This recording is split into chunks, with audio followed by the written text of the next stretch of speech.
يعني أنا آخر مرة رحت للحلة أتذكر سنة سنة 96 لا أضبط. اي والله بعد ما رجعت للحلة، مو ما رجعت للحلة وإنما هاي المنطقة اللي أنا عشت بيها هي حي نادر. بعدين تحولنا إلى حي المحاربين. زين احنا خلينا نشوف جمهور شلون يحكوا ويا حسام عن طفولته، عنده شيء.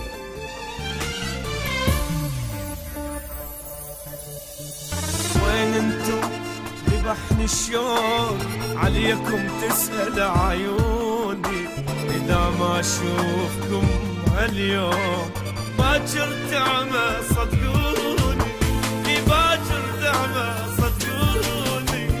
وين انتم ذبحني الشوق عليكم تسأل عيوني، إذا ما أشوفكم هاليوم باكر تعمى صدقوني، في باكر تعمى صدقوني. ما اصبر بلياكم وين ويمتى القاكم، ما اصبر بلياكم وين ويمتى القاكم. انا بدونكم ما اعيش، وانتو شلون من دوني. انا بدونكم ما اعيش، وانتو شلون من دوني. وين انتم ذبحنا الشوق، وين انتم ذبحنا الشوق.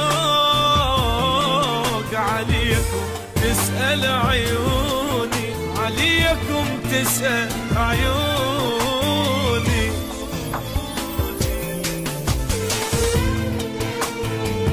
شفت لأن هذه الشقة الوحيدة اللي يملكها أبويا. احنا كنا 11 نفر نسكن هاي الشقة، غرفتين وممر وصالة، كل مساحتها 2